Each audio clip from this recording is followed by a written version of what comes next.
lá, então nós vamos retomar a nossa interatividade. Então, nós temos as letras A, B, C, D e E, e a alternativa correta, portanto, é a letra D. Então, os limites normais dos eritrócitos nos homens variam entre 4,5 a 6 bilhões e nas mulheres de 4 a 5,5 bilhões. Na sequência, agora a gente vai passar para outros tipos de análises laboratoriais que envolvem outros tipos de exames, em que a gente vai avaliar exames, por exemplo, bioquímicos e relacionados, por exemplo, a outros elementos que também fazem parte da constituição do nosso corpo e que podem estar alterados. Então, os exames laboratoriais, os exames bioquímicos, que é o que a gente agora vai recomeçar, ele está relacionado principalmente a elementos que estão dispersos, né, na água, que faz parte do nosso corpo, e que estão relacionados principalmente com a osmolaridade e com o equilíbrio hidroeletrolítico do nosso corpo. Então, quer dizer que o aumento ou a diminuição desses elementos dissolvidos, né, na água que constitui nosso corpo, podem aumentar, por exemplo, ou diminuir o nosso pH, né, tornando, por exemplo, um pH mais ácido ou mais alcalino, em função das próprias características que cada um desses elementos eles apresentam. Então, aqui, né, a gente sabe que a água total do nosso corpo, ela distribui-se em dois grandes compartimentos, que diz respeito ao líquido intracelular e ao líquido extracelular. O líquido intracelular corresponde aproximadamente a 40% do peso corporal de um adulto. Já o líquido extracelular, ele equivale a 20% do peso corporal e compreende dois subcompartimentos, que é o intravascular, que corresponde a 5% do nosso peso corporal, e o líquido intersticial, que é em média de 15% do nosso peso corporal. Então, só para a gente retomar alguns conceitos básicos, né? Então, o que é a osmolaridade? A osmolaridade é a capacidade que algumas substâncias têm de dissolver, né, em um solvente, ou seja, significa o quanto de substâncias ou de elementos encontram-se dissolvidos na água que constitui o nosso corpo. Então, a concentração desses elementos, ela vai estar diretamente relacionada a algumas condições ou características biológicas do nosso corpo, né, do nosso organismo. E estão diretamente relacionadas também ao equilíbrio, né, hidroeletrolítico. O que significa isso? Que existem alguns elementos que podem estar mais dissolvidos, que estarem numa quantidade maior, né, dissolvidos na água, portanto, influenciando em a quantidade de água e a quantidade desses elementos. O que também até muitas vezes dificulta a entrada ou a saída, né, de íons no transporte de membranas, por exemplo.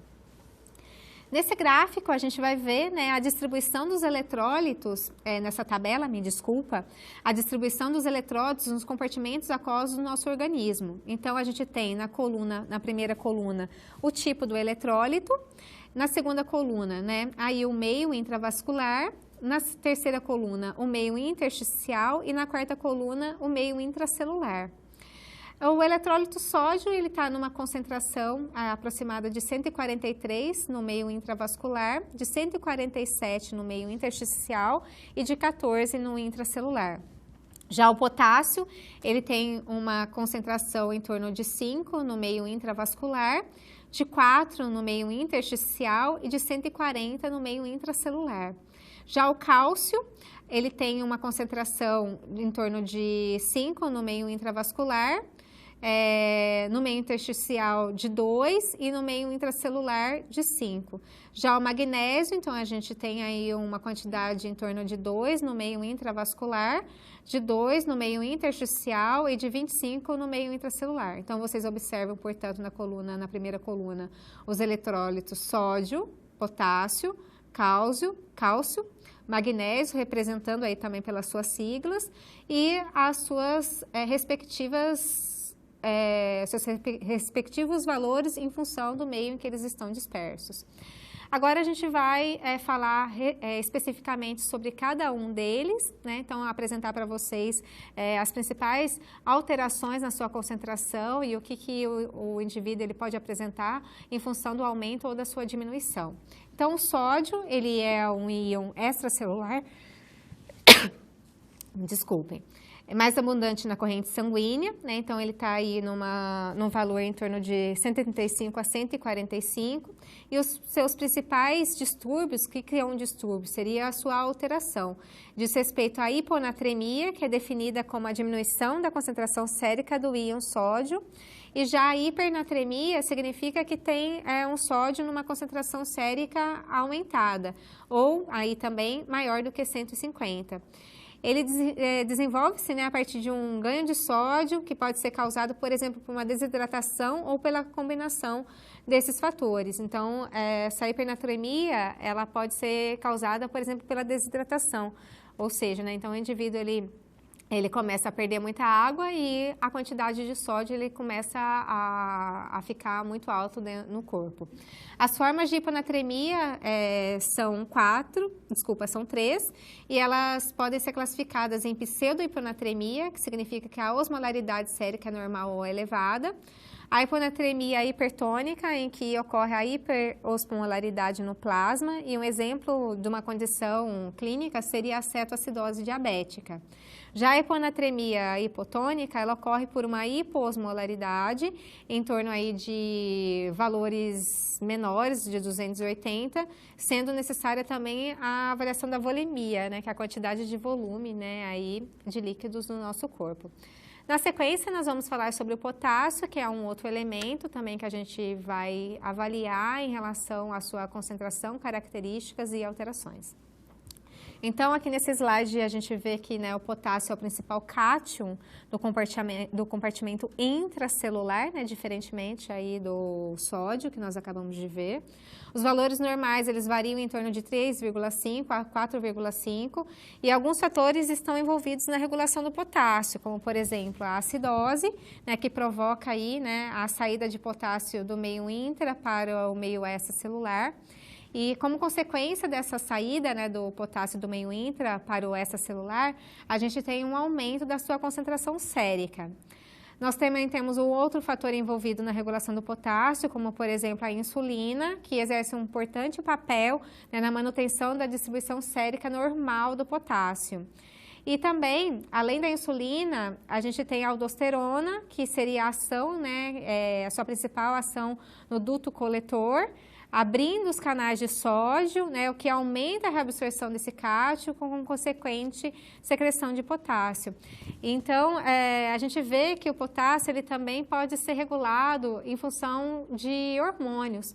E isso leva a seguinte condição de que algumas doenças hormonais, elas podem influenciar na própria concentração do potássio.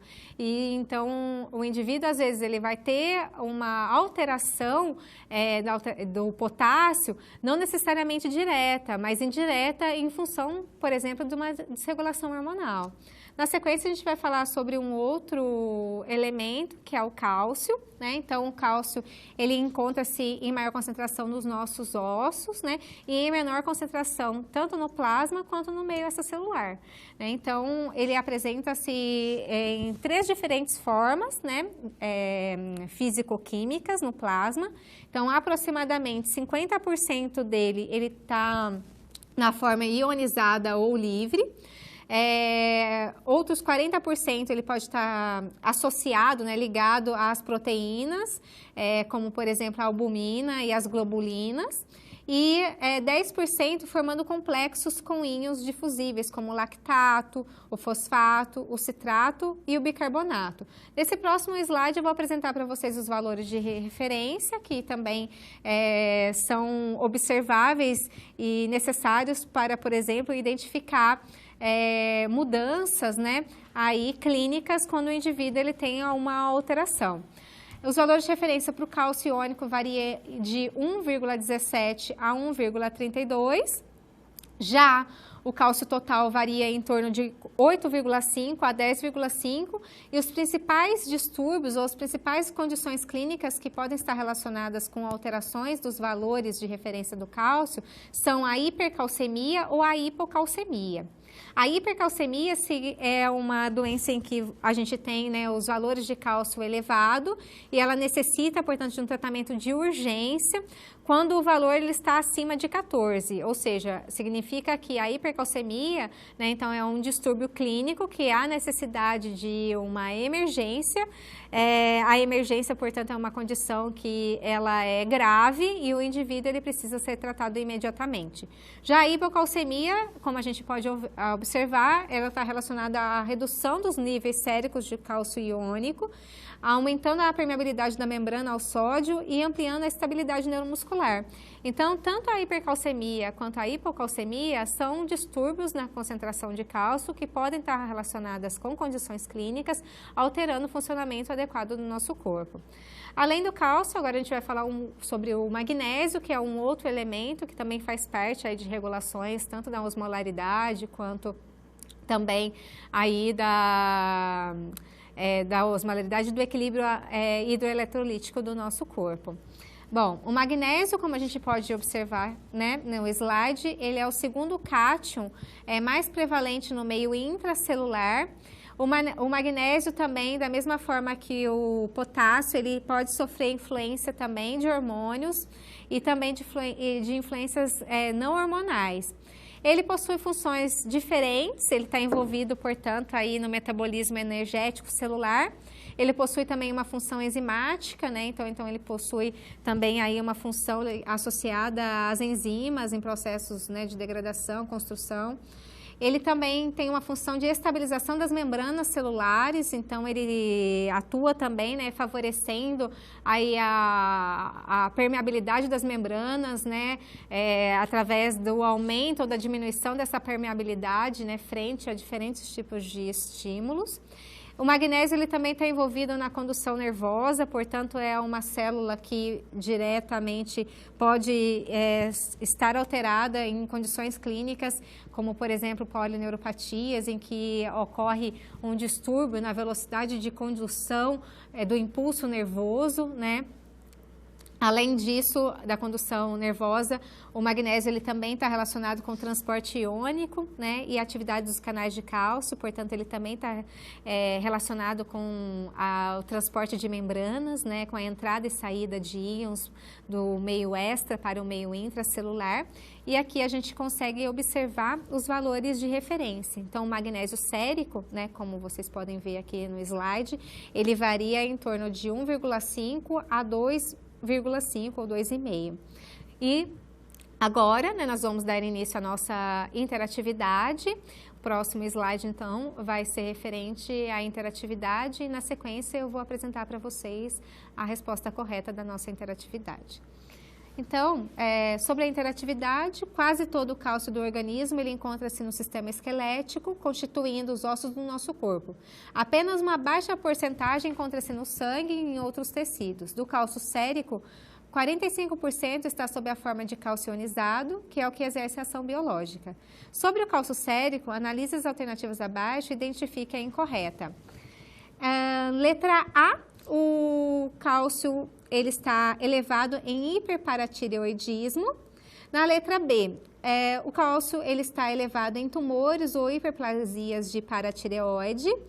Letra C, o cálcio ele está elevado em hipoparatireoidismo. E letra D, o cálcio ele está elevado em hipervitaminose. E na letra E, ele está elevado na doença de Paget, que está relacionado com reabsorção óssea. Então, agora vocês vão fazer uma pequena pesquisa referente a essas doenças e relacionar com os possíveis valores de referência e alterados que o cálcio ele pode apresentar. Na sequência, a gente retorna com a resposta da interatividade.